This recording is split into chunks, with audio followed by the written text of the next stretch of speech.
Então, boa noite a todo mundo que está aqui presente.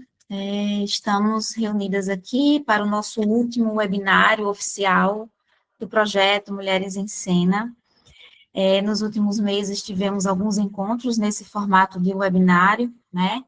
E chegou finalmente o famigerado mês de dezembro, simbolicamente um mês que costuma ser de muitas finalizações, né? Não só do ano que está em curso, mas também de muitos projetos, né? De ano letivo para quem é docente e uma série de outras coisas também, tá? Antes de começarmos, eu vou fazer o velho protocolo de apresentação, né, dos nossos apoios institucionais. Devo lembrá-los e lembrá-las que o projeto, né, ele contou com o apoio e o patrocínio da Lei Paulo Gustavo, pelo governo do estado, um edital que saiu no final de 2023. O projeto foi contemplado na categoria de livro, leitura, né, e ficamos muito felizes com essa escolha, com esse projeto, né, ter conseguido entrar numa lei que foi e é tão importante para quem faz cultura no nosso país, tá bom?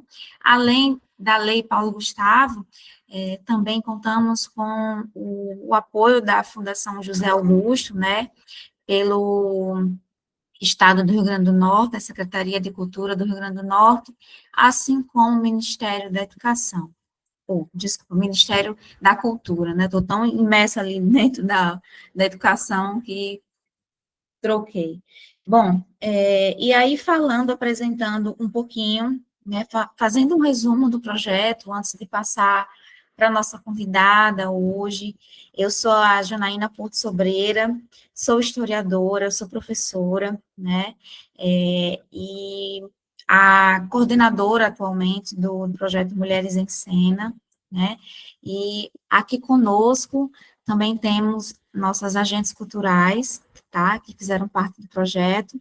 A Débora, que é a responsável, né, pela catalogação das autoras aqui no estado, na região do Alto Oeste Potiguar.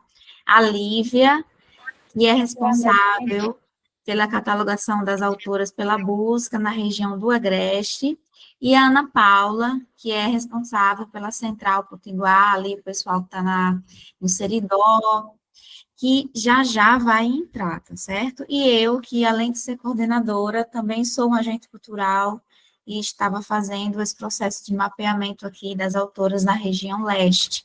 Então, o projeto, ele foi justificado, dividido, né, nessa dinâmica espacial de 4 mesorregiões. Então, somos 4 agentes de cultura, e nos últimos meses nos debruçamos, então, nessa missão de buscar autoras e mulheres que escrevem literatura aqui no Rio Grande do Norte. Devo dizer que o projeto ele nasceu de uma enorme inquietação que eu tinha enquanto profissional da história, mas enquanto pessoa também, enquanto mulher, que era saber quem estava produzindo literatura no Estado, né? Como eu sou da história, a gente costuma ver e debater um pouco em sala de aula algumas figuras que são mais conhecidas aqui na história do nosso estado, como Nise Floresta, Alta de Souza, né? Aí a gente entra um pouquinho aí no século XX, temos algumas mulheres aí que na década de 40, 50, ganham também algum destaque, né, em relação a essa produção literária, como a Zila Mamede, né, avançando um pouco mais, a gente tem a Diva Cunha, e a gente chega, né, ao ano de 2025, e eu ficava me questionando, então, quem foram as mulheres, quem foram e quem são as mulheres que estão produzindo literatura, né?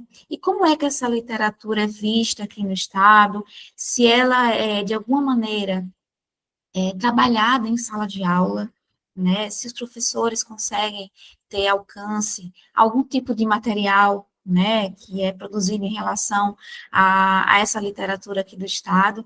Então, de maneira geral, essas foram as minhas inquietações, as minhas justificativas gerais. E eu também tinha como grande objetivo tentar produzir um material que ajudasse a quem está pesquisando, né, história da literatura, quem está pesquisando alguma coisa sobre a história da literatura em relação às mulheres aqui no Estado, e quem está vivendo o cotidiano, o dia a dia do chão de sala de aula. Quer dizer, se eu sou uma professora que gosta de trabalhar e de trazer novas possibilidades metodológicas, né, no fazer, no meu cotidiano da sala de aula, e gosto de trabalhar com textos, enfim, quadrinhos, vários gêneros literários, então, será que existe algum catálogo, alguma plataforma online onde eu possa fazer essa pesquisa? Então, dentre outros motivos, tudo isso me levou, né, a pensar em um projeto que pudesse abarcar todas essas questões, e aí o projeto teve a enorme felicidade de ser contemplado, e estamos, então, nos últimos meses, fazendo esse trabalho de formiguinha, de catalogação, né? E eu gostaria também de dizer para vocês que alguns dados são muito interessantes, né? Primeiro, que sempre que a gente disponibilizou, né, esses formulários de inscrição dos nossos seminários, a gente colocou, vocês devem ter percebido para quem fez a inscrição, que tem lá perguntando como você se identifica, né? Se você se identifica como docente, como escritor, como estudante, pesquisador, enfim. E aí, pela sexta vez que eu estava aqui analisando, né, os resultados dessas inscrições, pela sexta vez, deu aí um empate com a ligeira vantagem de professores, né, professores que se interessam em participar desses encontros virtuais, e, em segundo lugar, de quem se identifica enquanto autor, autora, de quem escreve. Quer dizer, eu acho que é muito sintomático, né? Esse público que está se interessando e esse público que foi contemplado, né, em grande medida, pelo projeto. E chegamos, então, ao nosso último encontro, como já foi falado, né? Eu me encontro muito feliz, apesar de cansada, tem sido nos últimos dias, nas últimas semanas, tem acontecido uma correria, como todo final do projeto, então, são muitas demandas que aparecem, né, alguns detalhes que precisam ser vistos, então, a gente tem material, tem reserva de espaço, né, a gente tem combinados de horários, né, tudo isso faz parte, então, dessa reta final. Há autoras que ainda devem algum material e que nos procuram de última hora, olha, estou enviando agora. Então, assim, gostaria de dizer que tudo isso tem acontecido, mas, ao mesmo tempo, tem nos deixado muito felizes. E, em relação aos números do projeto, eu estava junto com as meninas conversando mais cedo, né, e falando um pouquinho sobre esses números. Então, conseguimos ter um alcance aí de mais de 200 autoras contactadas nos últimos meses. A gente sabe que o universo de autoras, né, é bem maior, né, pelo que a gente pesquisou, mas também temos plena consciência de que nem todo mundo conseguiu, seja por qualquer motivo, fazer parte do projeto, ou pediu para participar em outro momento, ou porque as escritas, né, os textos eram de cunho íntimo, pessoal, e não tinha sentido para algumas autoras compartilhar, né? Então, múltiplas personalidades foram aparecendo, vários gêneros textuais foram contemplados, então, mulheres que escrevem contos, cordel, poesia, romance, crônicas, peças de teatro, slam. Então, assim, foi uma pluralidade de textos que apareceram nesse projeto, mulheres que escrevem sobre vários temas, sobre o sertão, sobre o mar, sobre a praia, sonhos, desejos, sobre a religião, sobre a fé, sobre medo, violências, coisas íntimas, coisas que são coletivas também. Então, o projeto, ele teve um alcance que para a gente foi muito significativo, muito especial.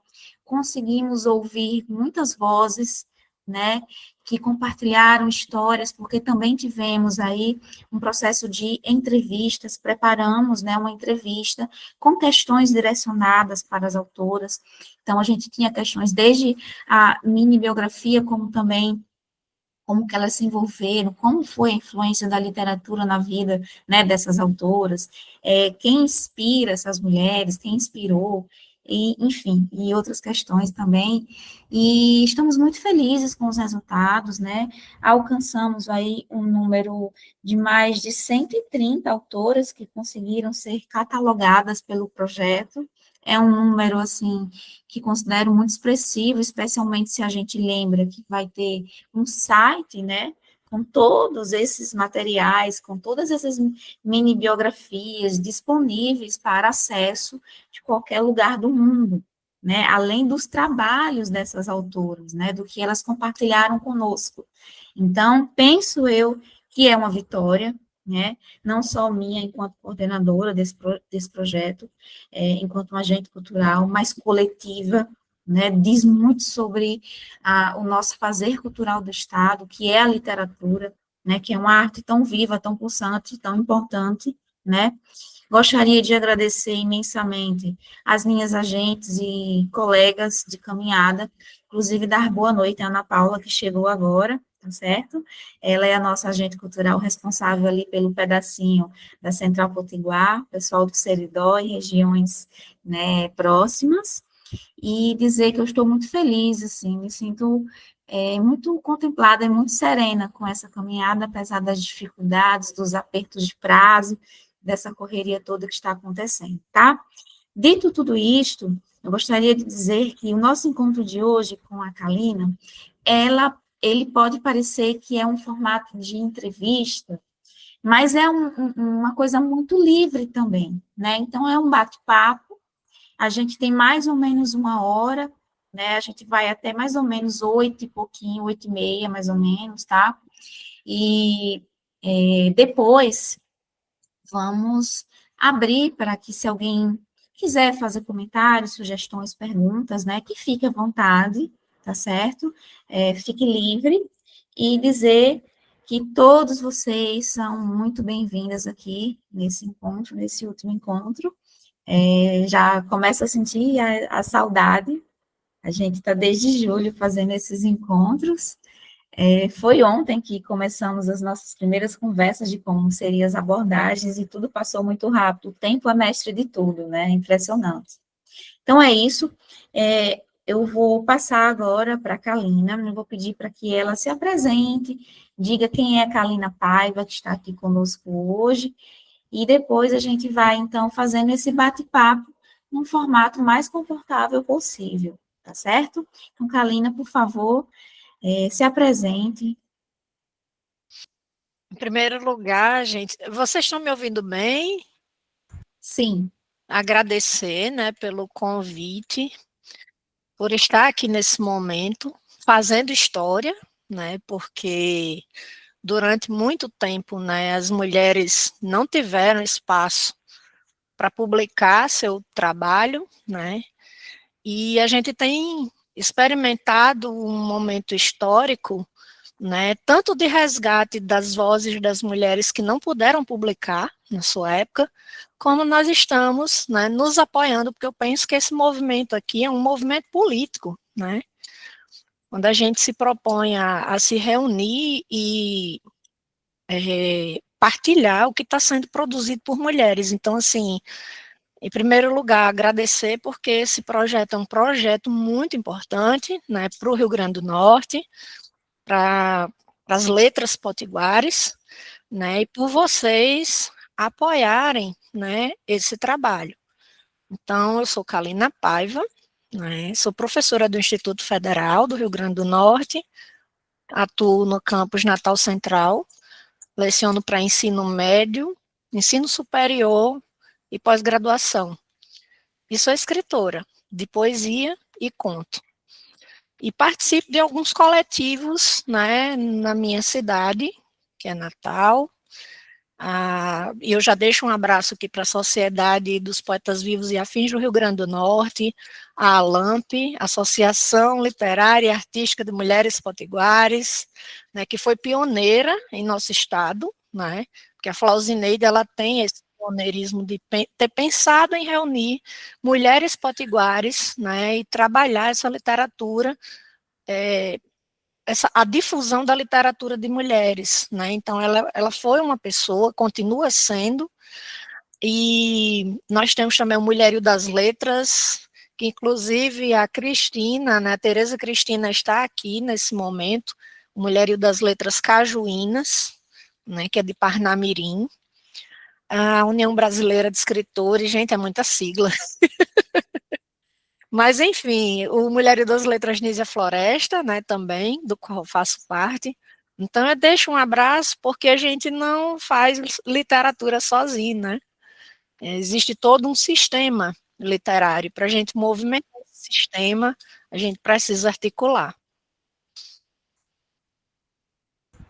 Ok, Kalina, obrigada. Eu acho que a Tereza Cristina tinha levantado a mão, não sei se foi por engano. Tereza, Foi engano. tá bom. Lívia, você está sem microfone, Lívia? Inclusive, Kalina, Flauzineide, ela foi uma grande parceira, né, nessa busca por autoras, né, quando eu tive o contato com ela. Eu fiz o contato com a dona Flauzineide e ela ajudou bastante na coleta de algumas escritoras, né, desde que ela comentou com algumas, a gente começou a ter um avanço também, assim, nas pesquisas, sabe? Então, ela, de fato, a Alamp, ela teve uma participação muito boa dentro do projeto. Isso, ela apareceu, acho que também pela Débora, tinha comentado, né? Alguém que Débora tinha entrado em contato também mencionou a Lamp e tudo mais. Para vocês verem, eu adoro essas redes de contato. A gente chega numa pessoa, aí a pessoa indica outra, é o esquema de pirâmide, né? Adoro. Bom, mas eu vou aqui te perguntar, Kalina, uma coisa que apareceu assim em todos os nossos encontros foi como as nossas convidadas se envolveram com a literatura, né? Como a literatura entrou na vida de vocês, como foi assim essa aproximação? Teve algo específico que ocorreu, que te marcou? E também quem são as pessoas que te influenciam, né, dentro do campo literário? Acho que o fato de ter nascido numa família de educadores fez toda a diferença, né? Então, desde que eu me entendo por gente, a minha avó, que é analfabeta, sempre foi uma contadora de histórias, né? Então, embora não soubesse escrever, mas ela foi a primeira a me pegar pela mão, né, e me contar histórias. E não eram histórias fofinhas, não. Minha tia costumava contar a história de, assim, os contos de fadas. Vovó não, era história de assombração mesmo, né? Então ela é culpada de eu ter enveredado, né, pelo mundo dos contos de terror, suspense, né, as histórias de assombração. Então vovó começa ali, né, o estímulo em casa. É muito importante esse estímulo. E eu sou professora, né? Às vezes, quando eu vejo um pai chegar, eu não sei o que é que eu faço para o meu filho gostar de ler, né? O que é que eu faço? Aí eu olho para o pai e digo, você gosta de ler? Eu pergunto para o pai, isso já aconteceu mesmo, né? Em escolas da rede privada, antes de eu entrar no Instituto Federal, né? Tive toda uma carreira e eu fazia essa pergunta para os pais, aí o pai dizia, olha, eu não gosto muito não. Aí eu dizia, então, mas você gosta de alguma coisa, né? Do que é que você gosta? Aí quando o pai começava a dizer do que ele gostava, eu dizia, olha, tem um livro de fulano, eu começava a indicar os livros de acordo com os temas que ele gostava. De talvez se você começar a ler, seu filho vai olhar o seu exemplo e também vai seguir um pouco esse exemplo, né? E por que não você ler com ele, né? Eu sei que hoje o maior desafio para a gente é nessa sociedade conectada, ultra mega conectada, mas eu acho que a gente ainda pode também usar um vídeo curto, uma imagem, um anime, né, para dialogar com a literatura. Eu acho que esses tempos estão exigindo de nós, professores, né, outras estratégias, e aqui eu estou falando como professora, né, e também, como escritora, o que é que eu pensei? Eu disse, o que é que eu quero deixar como legado, né? No caso dos contos, né, eu não queria trazer só história de assombração só para assustar, não. Eu acho que a narrativa ela tem um poder de nos levar à reflexão. E aqui no Rio Grande do Norte nós temos as nossas histórias de assombração, nossas histórias de terror associadas à colonização, né?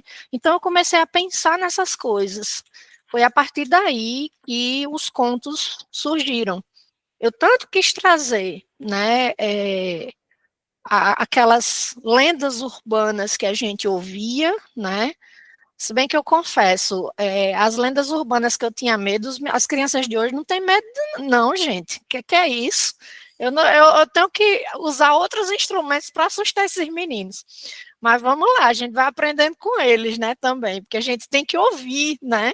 Então, o escritor, ele é um ouvido gigante, a gente ouve, a gente sente o que está acontecendo na sociedade, para depois a gente poder ficcionalizar, criar uma história, né, e ver qual o caminho, o melhor caminho que a gente escolhe para traçar dentro de um projeto literário do que a gente quer deixar, né, eu penso nisso. Minhas armas, faço jus às palavras da Virginia Woolf, né, quando ela estava... Tem um conto dela que eu acho muito interessante. Aliás, perdão, é um ensaio, né? Que ela tem aviões que estão sobrevoando, né? O contexto da Segunda Guerra Mundial, e ela está refletindo naquele momento, né? Pensamentos de paz durante um ataque aéreo, é o título do ensaio. E ela fala exatamente dessa nossa tarefa. Ela diz assim: eu sou mulher, eu não sei pegar em arma. Qual é a minha arma? O que eu posso fazer de diferente, né? Então, eu penso que a gente deixa a nossa assinatura, né? A gente deixa o nosso legado de acordo também com o que a gente está vivendo, sabe? Eu não consigo escrever coisas fofas, né? Aqui e acolá sai um poema bonito também, né? Fofo, né? Que vai tocar o coração. Na poesia, sim, mas nos contos eu não consigo escrever coisas fofinhas, né? E é uma questão de adotar mesmo os parâmetros dentro dessa escrita, sabe? Eu penso que nós temos a função de tocar o coração do leitor, mas também deixar uma mensagem para que aquilo se perpetue, né? Então, nesse livro aqui, quando ele foi escrito, né, foi o meu primeiro livro de poesia, ele foi escrito no contexto da pandemia. Então, acho que a gente tenta, né, escrever coisas suaves. A gente tenta, mas o mundo não ajudou muito naquele período. Mas tem um poema aqui, né, que eu escrevi exatamente para a mulher que me influenciou, tá nessa carreira, né, que eu digo, a primeira foi vovó, né, mas existem outras vozes também que eu comecei a ler, depois que fui fazer letras, né, fiquei na dúvida se eu fazia vestibular para jornalismo ou para letras, mas quando eu olhava para as obras literárias, eu dizia, não, tenho que ir para as letras mesmo, né, e agradeço muito a saudosa Mary, né, patriota, mãe do Rainer, porque ela foi uma voz, ela não está mais aqui entre nós, mas ela foi uma das que tirou os entraves dos meus olhos, né, e tem um poema aqui, para vocês não dizerem que eu só toco o terror, viu, na história aí. Eu toco o terror, mas eu também trago algumas coisas bonitas. Sobre luas e lobas. Foi um poema que eu escrevi para minha avó Alice. E ele diz assim: no coração da fonte, eu vejo a minha avó, sentada, regando raízes e colhendo horizontes. Ela conta assombrosas histórias do mundo, de encantamento, de amor e do mar. Chora emocionada, porque viu o passarinho passar, cantando, falando com ela. O segredo da terra, do ar e dos espaços celestiais e tudo que neles há. Ela traduz a fala dos bichos, com a naturalidade de um bebê, que abraça o mundo com os olhos rijos. Depois volta a fazer doces, porque a vida tem amarguras, diz ela. Suas frases improvisadas entram nos ouvidos como flechas, rimos de doer a barriga e as bochechas e tudo mais ao redor. O mundo ri do mundo, na fala da minha avó. Ela não é bruta, ela é só mistério. É um sertão inteiro, erguido como império, que parece nunca acabar. É resistência e dureza, pelo desejo de matar, a fome de muitos. Por isso reúne, por isso muita gente ao redor, por isso a casa cheia. Vazios e silêncios, um sobrado, eu só vi nos olhos dela quando vovô partiu. A cama, os lençóis macios, um desarrumado arrepio que quebra e emudece. Depois ela se refez, forte, gigante, alternando estranhos silêncios no segredo dos instantes, naquela cara de Índia, onde a beleza não finda naquela pele fumegante. Vovó é a minha chance de retorno à inocência, cura, essência e potência, fonte de muitas raízes. É o que as chuvas dizem, fincadas nos verbos da terra. Lindíssimo, Kalina, lindíssimo. Vovó nos abraça, tudo ela vibra junto com a gente, né? Mas eu lembro que quando eu escrevi esse poema, gente, assim, a gente estava naquela fase, todo mundo enclausurado em casa, sem poder visitar, e assim, eu nunca pensei na minha vida que o fato de eu não estar abraçando minha avó seria uma prova de amor, né? Porque normalmente você abraçar, você chegar junto, né? Você demonstrar o afeto e viver o afeto é uma prova de amor, né? Você demonstrar isso. Mas naquele momento a gente não podia, né, se abraçar. E eu achei aquilo tão esquisito. E foi interessante que quando eu escrevi, né, eu estava num tratamento oncológico e minha mãe chorava, ninguém sabia se ia se encontrar de novo, né? Então tudo era muito incerto. Aí eu disse, não, eu preciso lembrar, porque eu acho que a gente deve trazer à memória aquilo que nos dá esperança, sabe? E minha avó é essa esperança, era a esperança que toda a nossa família tinha de se reunir novamente no Natal, né, ao redor dela, né? Então a gente ficou, né, assim, esperando e torcendo para que ninguém da família morresse, né? Porque vocês entendem o que eu estou dizendo aqui, porque todo mundo viveu isso. E assim, esse livro, ele é um resultado desse período, né? Ele tem momentos, ele alterna momentos de afetos que são necessários para a gente poder atravessar os momentos mais duros da vida, e todos nós passamos por eles, né? E também a parte de barbárie, né? Porque eram narrativas, eu não sei se vocês lembram aquilo que a gente viveu, né? Assim, a menina Ágata, que estava dentro de uma Kombi, que foi alvejada, né, numa troca de tiros em uma das comunidades do Rio. Eram histórias tão brutais para aquele momento que eu esperava, e eu acho que todo mundo esperava um pouco mais de compaixão da humanidade, né?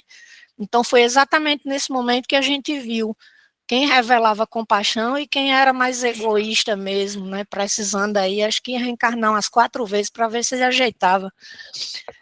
Enfim, então esse livro ele é resultado desse período, né? E eu acho que quem olhar para ele vai ver, né? Tanto o que a gente passou, né? Como também vai poder se abastecer de uma seiva de vida para continuar seguindo, independente das circunstâncias. Porque eu acho que a poesia ela tem isso, né? Ela nos move para frente, ela nos coloca numa direção para a gente olhar diferente, não olhar igual a todo mundo, né? Mudar nosso ponto de vista, o ângulo da coisa, né? Então é mais ou menos por aí. Sim, eu lembro que foi um fenômeno curioso, né? Perceber que durante a pandemia a escrita foi a fuga, assim, de muita gente, né? Eu lembro que depois que a questão do lockdown passou e todo mundo já estava ali começando a sair, já estava se liberando, mas com máscara, teve uma enxurrada de lançamentos de livros, né?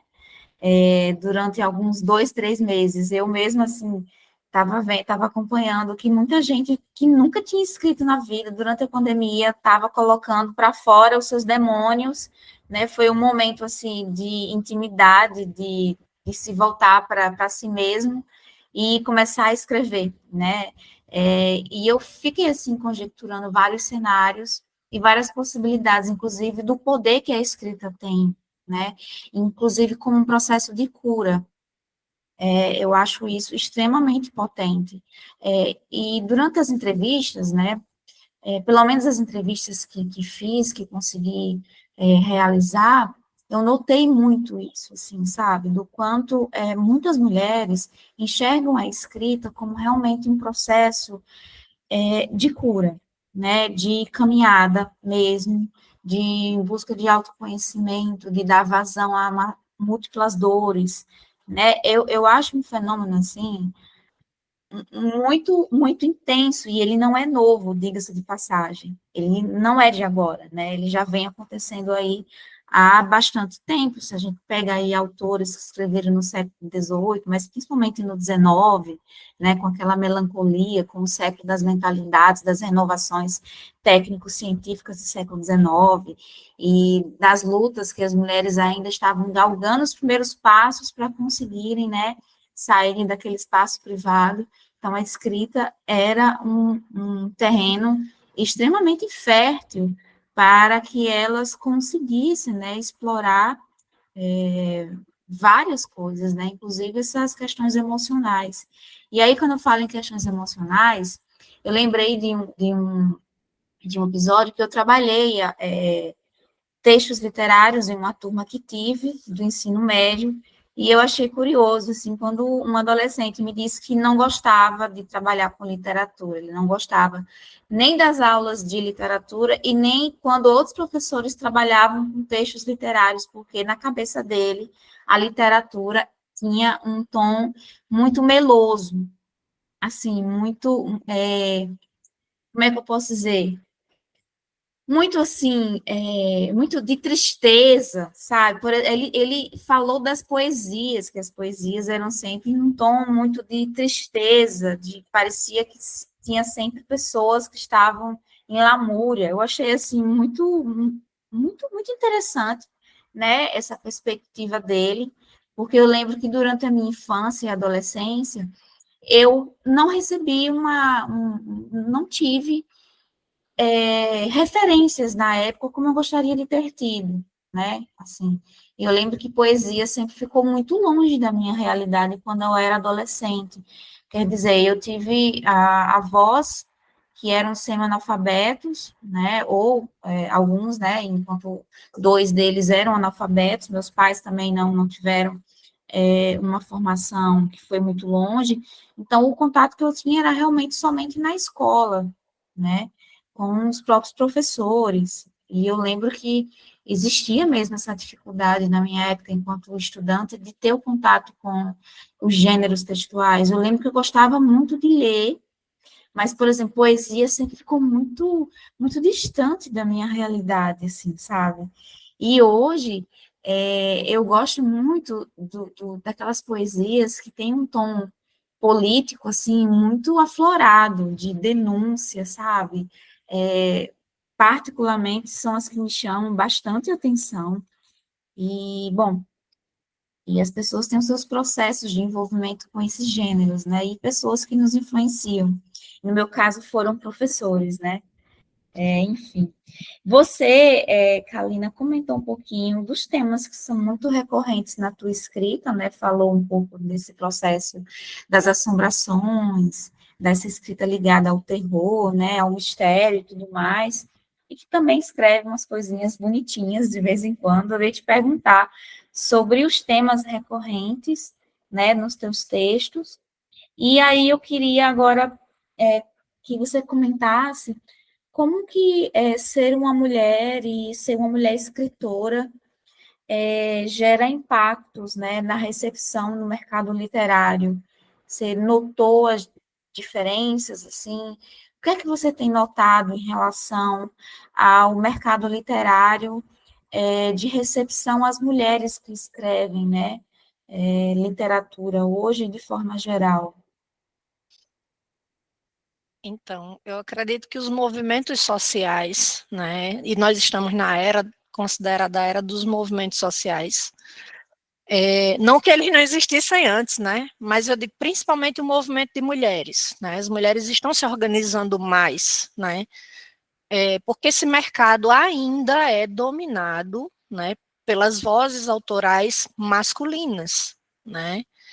E a gente tem mudado, né, as feições desse mercado editorial, mas ainda não conseguimos tanto. Quando a gente observa o Prêmio Jabuti recentemente, né, é uma galeria de homens que foram galardoados, né, com o prêmio, não tiveram seus trabalhos reconhecidos. Acho que está na hora também dos prêmios literários pensarem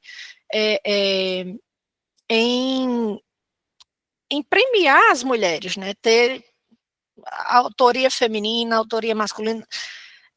Pode ser polêmico pensar assim, mas eu acho que seria uma forma de encontrar equidade, sabe? Já que a gente busca também, eu acredito que assim, as pessoas muitas vezes não leem as autoras, não é porque os textos são ruins, é porque as pessoas não conhecem. Então, na sala de aula, né, a prova maior agora, né, vou citar aqui a Carla Madeira, que desbancou o Itamar Vieira Júnior, né, ela conseguiu na lista, no ranking que é feito, esse ranking foi feito pela Amazon, né? Existem outros rankings, mas como a Amazon, né, tem um mercado bem amplo, então eu fico observando, né, os rankings das próprias editoras e o ranking da Amazon. Então esse que eu estou citando é o da Amazon, certo? Fazendo merchan aqui para eles, eu nem gosto. Eu prefiro as livrarias locais. Mas vamos lá. Ela ficou com os 3 livros dela, né, ocupando, eram 10 posições, né, então o primeiro lugar, acho que o segundo, o terceiro, e não sei se o sexto, todos os livros da Carla Madeira. Então, assim, o primeiro livro dela, o Tudo é Rio, ela não publicou agora. É um livro que é de 2016, né? Então, assim, alguém que leu achou a narrativa boa, impactante, e sugeriu para uma editora maior, né? E a partir daí foi que realmente, com propaganda, né? O livro ganhou uma proporção maior. Não estou dizendo que o livro dela foi bem vendido só por causa da propaganda, não. O livro realmente tem conteúdo, né? A Carla Madeira, por si só, né? Ela é uma mulher que ela furou a bolha, né? E é o que nós, escritoras, desejamos, né? Então, antes de escrever literatura, a gente costuma dizer, são autoras potiguares. Nós fazemos literatura brasileira, né? Nascemos aqui em solo potiguar, mas nós fazemos literatura brasileira, né? E assim, ainda é um caminho espinhoso, né? Mas eu acredito muito que se a gente se organiza coletivamente, começa a lançar coletâneas, né, promover esse tipo de encontro, né, webinário, os vídeos mesmo que são veiculados, né, no Instagram, o TikTok tem um alcance incrível, gente, é impressionante. Então, assim, eu acho que são ferramentas, sabe, que a gente pode fazer uso. Tem um recurso que eu estou, assim, namorando com ele, né, que é o trailer do livro, né. Então, não sei se vocês já viram o book trailer, né? Eu achei aquilo fenomenal. Você pode pegar até trechos de um filme que não necessariamente seja, né, do seu livro, mas é a forma como se edita, fica parecendo que é um pedaço da história que a gente contou, né? Então ele funciona também como para despertar a curiosidade nessa moçada que está aí. Então, eu penso que a gente precisa, sabe, expandir mesmo. As mulheres precisam submeter projetos. Um projeto desse é um projeto que está abrindo os horizontes, né? Porque tem muitas professoras que são escritoras e que têm tido essa consciência de levar para a sala de aula autoras, né? Sempre que eu tenho oportunidade, eu tenho um projeto com romances, né? Então, eu vou levar romancistas, né? Que meus alunos não conhecem, certo? Eu acho tudo isso importante para mudar realmente essas feições. Se a gente quiser realmente ocupar esse espaço, né, temos que lutar por ele. Exato. E aí eu pego um gancho numa outra questão que você respondeu também no teu material de entrevista, que é como é que você enxerga o papel da literatura como um agente, assim, potente na busca pela equidade de gênero, né? E aí eu queria que você comentasse, se possível, na ótica da Kalina professora e da Kalina escritora, se for possível, né? Essas duas personas. Eu estava dando uma olhada hoje, estava na Cooperativa Cultural, olha eu fazendo a propaganda, hoje eu estou, minha gente, um beijo, Vani, que é uma mulher que tem apoiado a literatura de mulheres, né? Ela que está à frente lá da Cooperativa Cultural na UFRN. Então eu já deixo aqui meu abraço para ela, né? Tem a Carla Verusca na Nobel, né? Mais de 10 clubes de leitura acontecendo lá, mas vamos lá. Chega, me perdi. A pergunta. A busca por equidade, A o busca por papel, equidade. né, da literatura.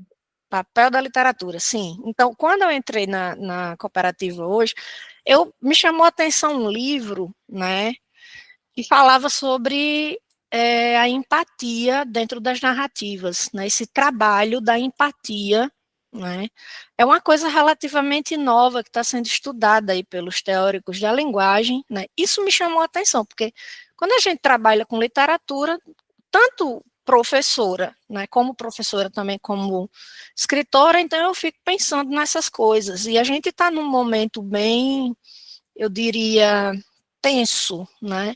Sempre que se aproxima o final do ano, a gente vê uma onda de violência aumentar, a gente tem visto recorrentes notícias de feminicídio, né?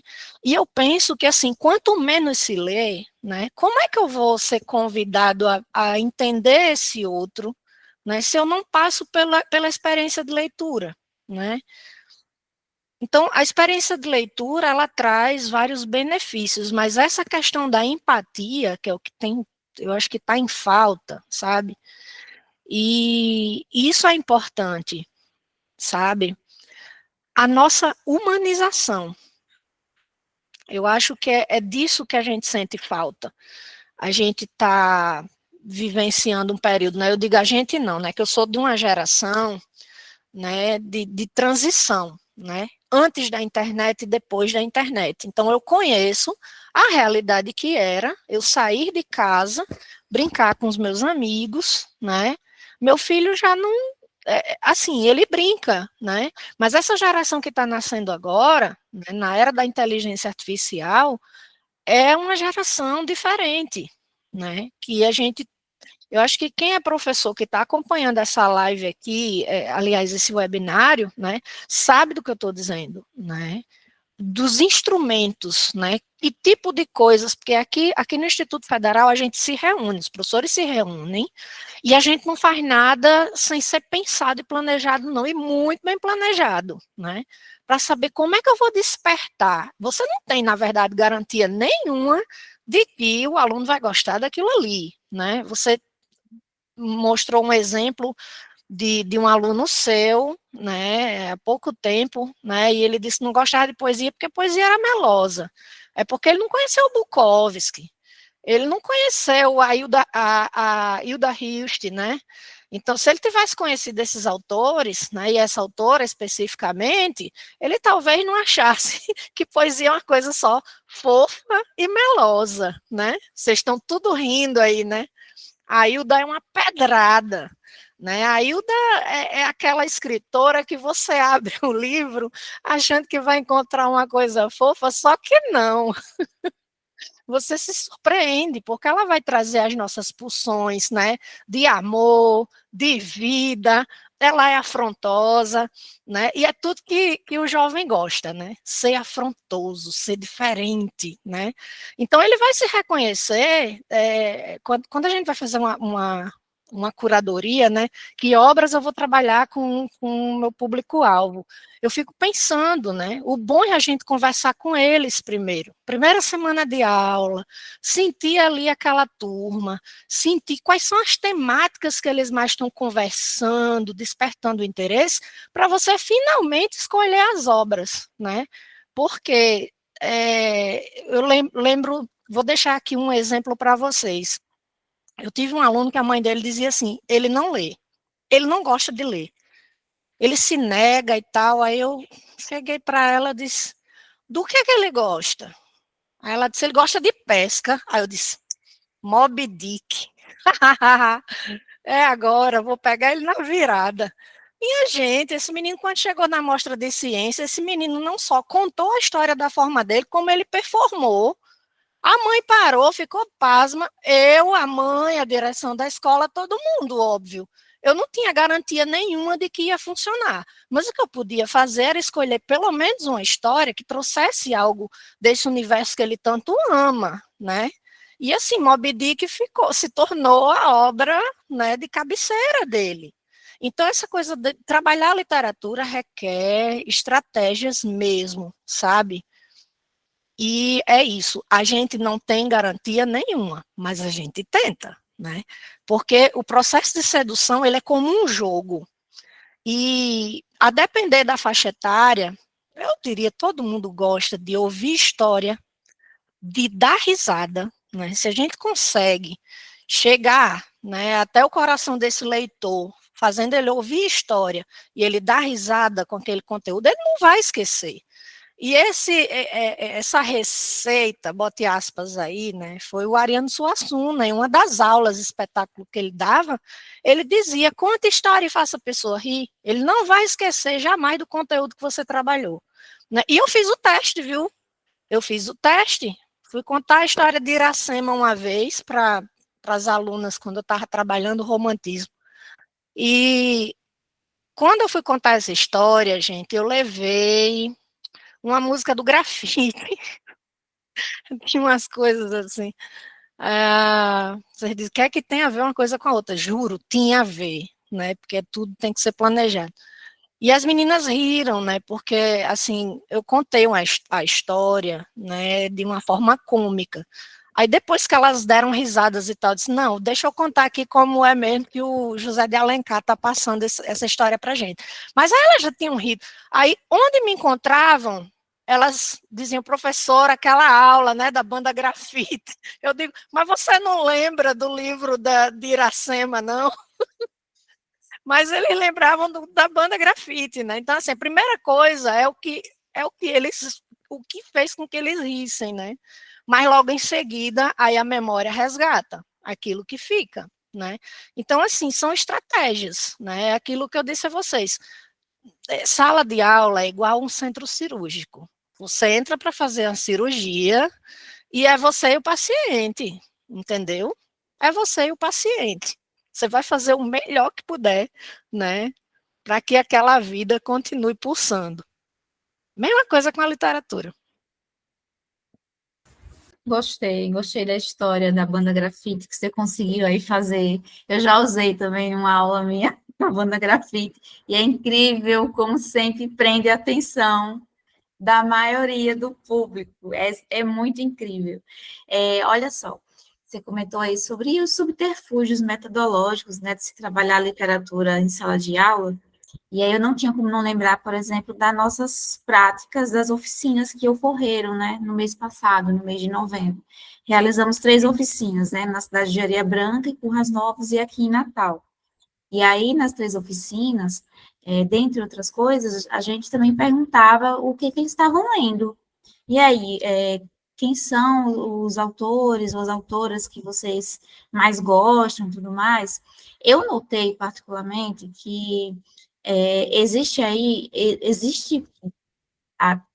partindo do que eu vi, do que eu escutei, um número muito alto, significativo, de obras de fora, né, de autores que são, assim, de fora, e eu não estou lembrando, meninas que participaram das oficinas, me ajudem nessa, mas eu não estou lembrando de alguém que citou algum autor ou alguma autora nacional. Eu estou lembrando só de obras internacionais, né, que estão aí, eu não estou lembrando de ninguém nacional, né? Quer dizer, quais são, o que que esses meninos estão lendo, né? Porque eu sei que é uma discussão que de vez em quando rola, inclusive nas redes sociais. Ah, leia qualquer coisa, mas leia, né? O importante é que você leia. E aí eu já vi autores, escritores, professores, pesquisadores, nossa, mexer num vespeiro, assim, né, sobre isso. E aí, como é que você tem lidado com esse público? Você falou um pouquinho agora das suas estratégias, mas o que é que tem chegado, assim, em termos de hábito?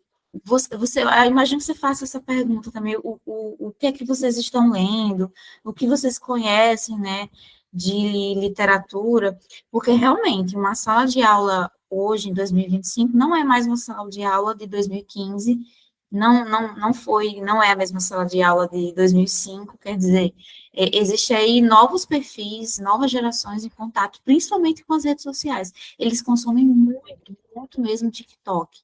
É uma coisa impressionante, impressionante como o TikTok ele está presente na vida dessa galerinha. Sério, assim, para o bem ou para o mal, eles consomem as coisas que estão saindo ali no TikTok. Aí eu lembro também de uma discussão muito aflorada que acontece no meio docente, né?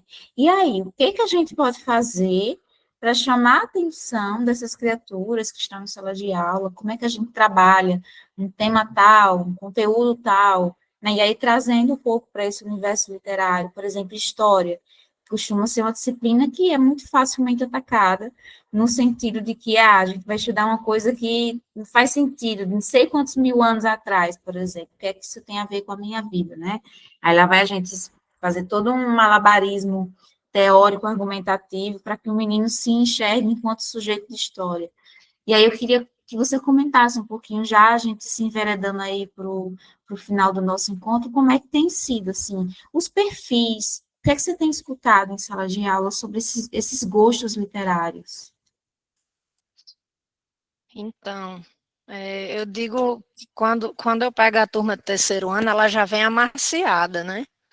Eu disse isso para os meus colegas, porque o pessoal que pega as turmas do primeiro ano, né, tem uma tarefa ali árdua, né, de lidar. Eu estou com uma colega aqui do lado, né, que é professora também, a professora Graça Aquino, uma professora de mão cheia, né, que tem projetos de leitura, inclusive, né, de autores potiguares, né, ela trabalha, e, gente, assim, quando as turmas chegam para a gente, eles já têm visto muita coisa, eles têm passado pelo projeto de cordel, do professor Milson, porque aqui no Instituto Federal a gente não trabalha os estilos de época como as outras escolas trabalham, né?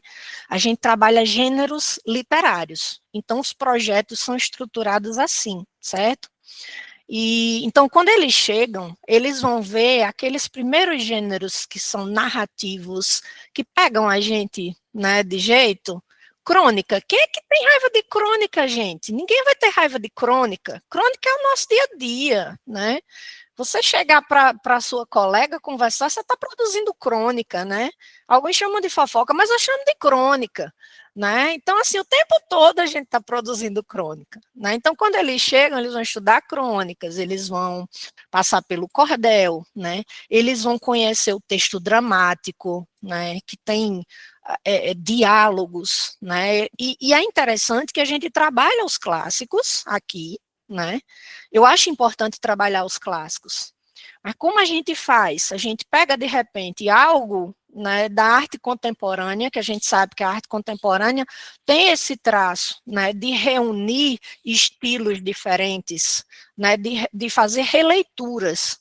Então, algo que eles gostam tanto, né, por exemplo, aquela saga do Percy Jackson, né, que, menina, isso fez um sucesso danado. Mas, gente, o autor daquele Amam, livro, hã? eles adoram, Eles adoram. adoram, claro que eles vão adorar. Já pensou? Eles vão se ver como os semideuses, né? Então, o cara que escreveu aquela saga era professor de história, de história e acho que de filosofia. Então, ele queria, né, trazer na linguagem de hoje como é que seriam. Ele imaginou esse mundo mítico, né, greco-romano, né, hoje. Por isso que fez sucesso. Por que que o Harry Potter fez sucesso também? Poxa, tem muitas narrativas ali que são narrativas de contos de fadas. Eu li os contos de fadas, mas esses meninos, eles podem, a abordagem é outra, mas isso não me impede, né, de pegar essa obra contemporânea e fazer o caminho inverso. Ei, vocês sabem quem é que inspira essa pessoa aqui? Então vamos fazer um combinado, né? A gente trabalha aquilo que eles gostam, mas também a obra que deu origem a tudo isso, né, que é um nascedouro de outras obras, que trabalha com arquétipos, né? Então a gente tem como fazer esse diálogo. Eu acho que o professor, ele tem esse papel essencial, né, de promover, fazer com que eles percebam, né, que tudo o que está dito hoje não há nada de novo, tão novo debaixo do sol, né? Então, o discurso que é construído hoje, ele está ancorado em ombros de gigantes. Quem são esses gigantes, né? São os nossos antepassados literários aí. Então, eles precisam conhecer. E não são obras difíceis de se entender, não. Você pega a Édipo Rei, né, você vai entender a história, sabe? E eles sempre se emocionam quando eles leem, viu? Eu trabalho Édipo Rei, já trabalhei muito em projetos de leitura com os segundos anos, e eles ficam assim, eles se compadecem, né, com aquela fatalidade, porque a vida tem fatalidades, né? Então, são coisas, são sentimentos que são humanos e que são universais, que a gente precisa trabalhar com esses meninos. Então, eu penso que gente, é porque assim, antes de ser escritora, né, eu tenho uma paixão. O nome dessa paixão é literatura, né? Então, não acredito, não daria para produzir coisas se eu também não tivesse uma paixão, né? Essa relação apaixonada mesmo pela literatura. Então, eu acho que esse é o primeiro. Se alguém que estiver assistindo quiser um conselho, né, comece lendo, né? Porque a gente começa a se encantar pelo estilo de escrever. Eu sou apaixonada pelo Saramago. Eu sei que aqui o webinário de mulheres, tá, vou citar mulheres também, tá certo? A Sofia de Mello, né, portuguesa, né? Eu acho linda a forma como ela mostra o mar, né? Como Zila Mamed também, que é aqui, né? Assim, quer dizer, nascida na Paraíba, mas radicada no Rio Grande do Norte, né? Então, o mar, que é uma temática que muitos poetas cantaram, mas cada um vai trazer sua contribuição, e é bonito. Já pensou? Vocês já pensaram em fazer um exercício, levar o livro que fala sobre o mar e ficar fazendo a leitura lá do poema sobre o mar, enquanto você escuta a onda do mar, fazer esse exercício, sabe? Sentir a natureza, aquela natureza que está ali, né? Como o poeta captou e como você está captando, né? Então, eu acho que tem tanta coisa bonita que a gente pode fazer e que a literatura promove para tirar a gente, né, de uns momentos meio tenebrosos, de tanta notícia ruim também, porque a gente também precisa se blindar, né? E eu vejo que um trabalho voltado para a literatura aqui no nosso campus ajudou muita gente que voltou da pandemia com crise de ansiedade, com depressão, né?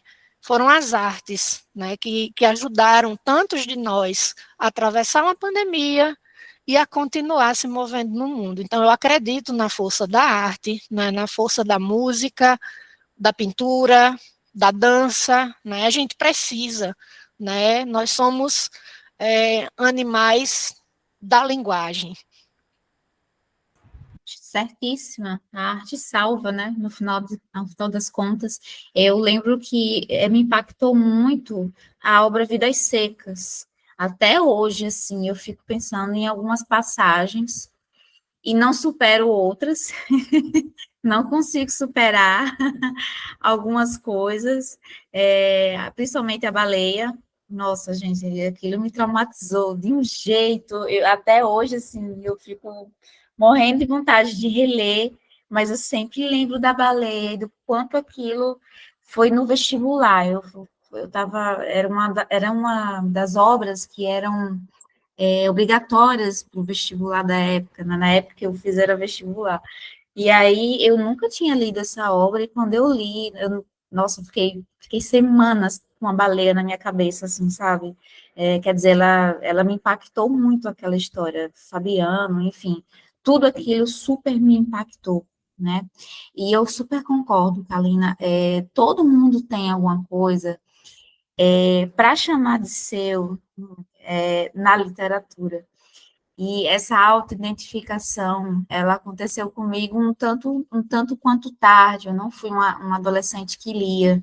Eu comecei a ler com mais profundidade, com mais frequência, quando eu entrei na minha graduação, assim, já no começo da minha vida adulta, sabe? E eu sofri um bocado ali, porque eram muitos textos para ler, textos acadêmicos, e, nossa, foi muito difícil para mim. Eu vinha de uma escola pública, né? Eu fiz meu ensino médio em escola pública do Estado, quer dizer, passei por um período de meses de greve, déficit de professores, não tinha influências, né, pessoais, familiares, um combo ali, né, que meio que me tirava um pouco desse trajeto que vai de encontro com as artes, né, com a literatura. E eu lembro que a literatura, ela me salvou durante o meu mestrado. Eu estava muito cansada, muito saturada, assim, de ler muito e daquele processo final de escrita, de prazos, de depósito. E eu me prometi que, apesar dos pesares, eu ia ler mulheres, né? Eu passei um tempo com um acordo pessoal comigo mesma de ler só literatura escrita por mulheres. Eu passei aí mais de 2 anos e meio só lendo literatura escrita por mulheres, inclusive nos prazos finais, né, de entrega de texto. Antes de dormir, eu tinha que ler um pouco de literatura para poder fugir um pouco daquela realidade que insistia, né, em ser tão pesada para mim, em relação a prazos e tudo mais, meu corpo já é exausto, a mente nem se fala. Então, com certeza, é algo extremamente necessário na formação de qualquer indivíduo. E eu acho curioso porque, por exemplo, eu não escrevo. Já me perguntaram se eu escrevia, se eu sou autora. Eu escrevo, mas eu não escrevo, por exemplo, uma obra nos moldes mais convencionais, né? Mas eu, por exemplo, eu fui uma adolescente que, apesar de ter contato, eu tinha diários. Então, eu vomitava através das palavras ali, muita coisa que eu estava sentindo. Foram os diários que me ajudaram nesse processo de escrita.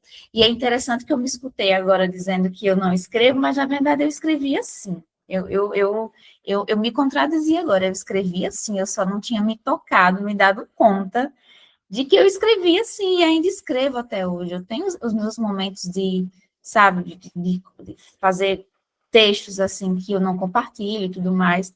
Mas foi uma pergunta que me fizeram: você está coordenando um projeto que é sobre literatura escrita por mulheres, você escreve, né? E eu fiquei, sabe, engasgando assim, olha, não, que não sei o quê. Eu passei pelo mesmo processo que muitas mulheres que a gente entrevistou passaram, né? Enfim, é muito interessante. A gente fala, se escuta aí esse processo quase psicanalítico, assim, para fazer sentido, né? Enfim, muito bom. Olha, você escreve diários, né? A gente sabe que os diários eles são muito importantes. E hoje, com a sua formação em história, né? Eu deixo aqui uma dica: revisite seus diários e coloque neles, né, a visão sobre cada época em que você realizou aquelas narrativas, né? Nós temos diários importantes. A Anne Frank, né, se não fosse por causa do diário dela, a gente não teria um testemunho poderoso, né? Exato.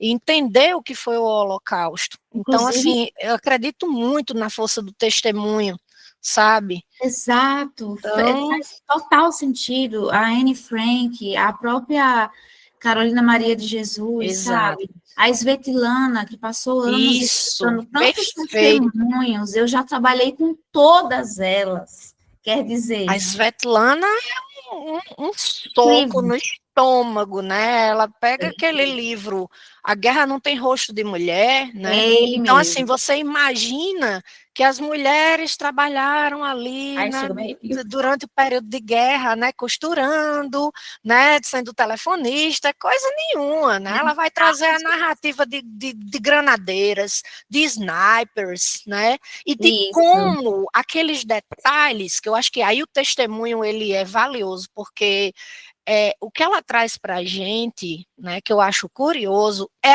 eram coisas que eu queria saber, né? Como é quando essa mulher volta de uma guerra, né? Como é que ela é recepcionada pela família?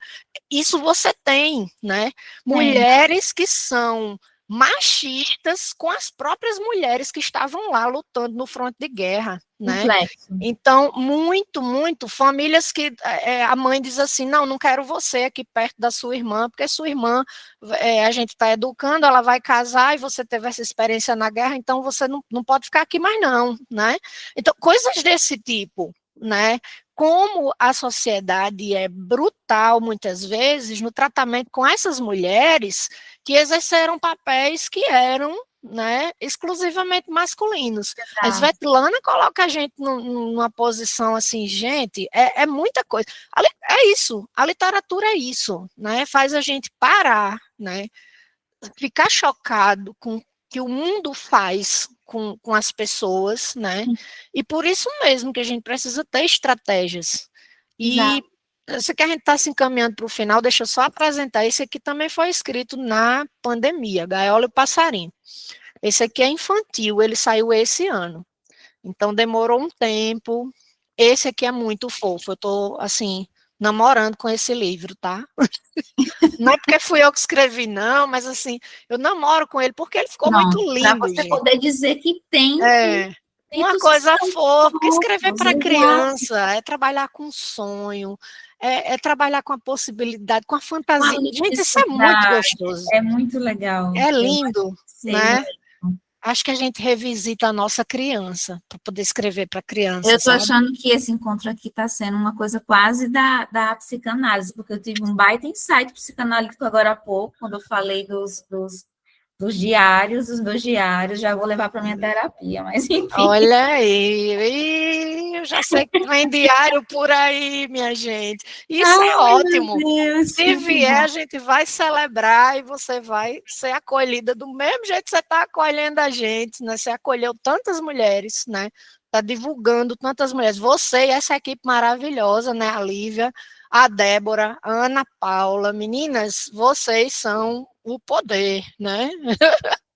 Eu também acho, eu Poderíssimas. concordo. Eu não seria nada sem a minha equipe, pelo amor de Deus, gente. Então, sozinha a gente não faz, não. Um trabalho dessa magnitude, né? Vocês procurarem, né? Catalogar, escritora potiguar, reunir, né? Todo um material também Bem, dessas escritoras que vocês vão disponibilizar, né? Isso para isso, quem. bom, isso. O site está quase na retinha final. Ele vai sair agora, até o final de semana, e junto com a nossa cartilha, que está ficando linda, linda, a cartilha está ficando linda. Eu não vou dar spoilers, Eu mas tô eu já vou ansiosa amanhã para ver. fazer, inclusive, a publicação, o convite, né, na nossa página no Instagram, para que todo mundo aí consiga dar uma passadinha aqui, o lançamento, né, o encerramento do projeto, o lançamento do produto, que é a nossa cartilha, vai ser no próximo sábado, né, dia 13,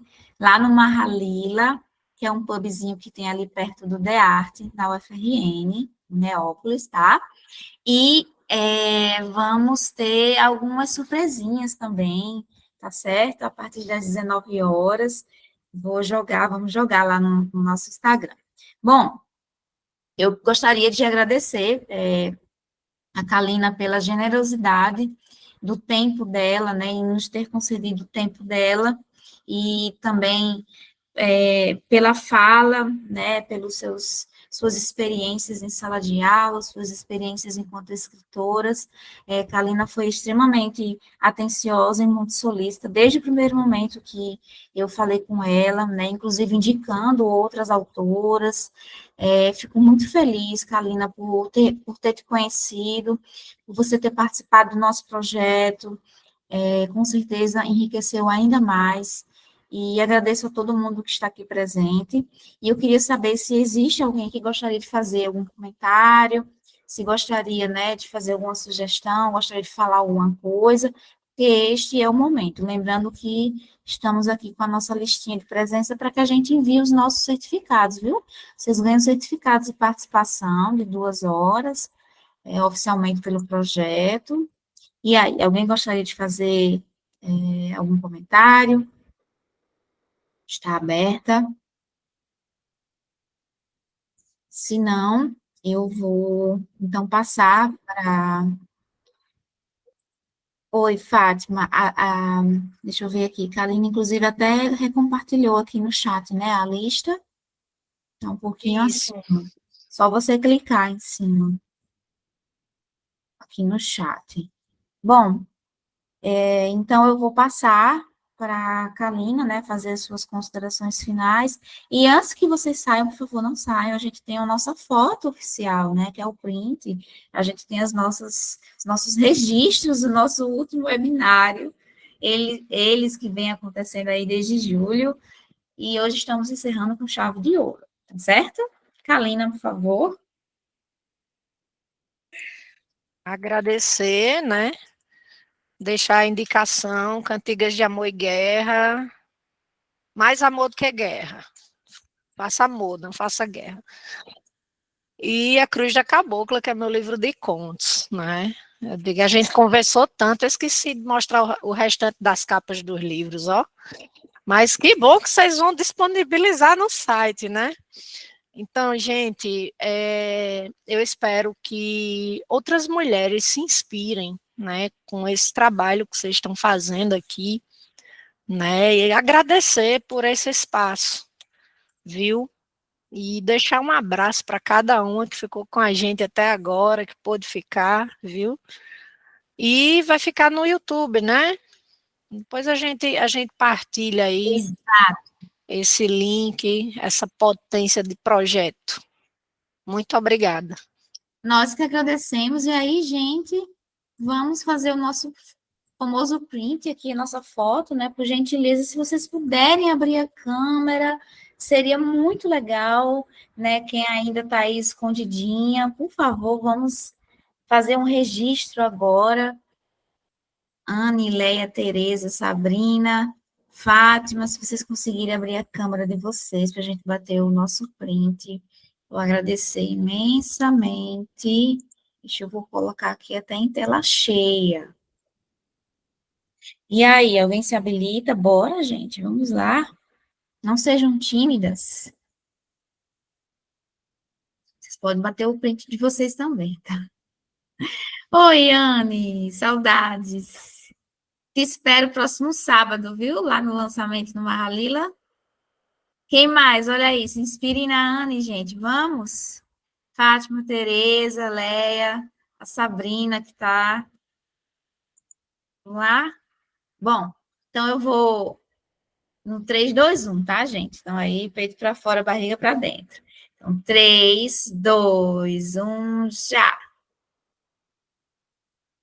Menina, como demorou esse meu print. Caramba. Chega, o que é que eu faço? Ah, tá, eu tenho que compartilhar aqui. Eu tenho que compartilhar aqui no grupo, senão eu vou perder o print. Bom, eu vou me despedir oficialmente de vocês. Mais uma vez, eu agradeço profundamente. Essa gravação vai ficar disponível no nosso canal no YouTube, que também vai ficar disponível, né, na nossa página de webinários, no setor de webinários que vai estar no site. Está bem central, super fácil de localizar. Vamos compartilhar no nosso Instagram, para vocês já ficarem sabendo, tá bom? Então, um abraço no coração de vocês, e é isso, vou parar a gravação.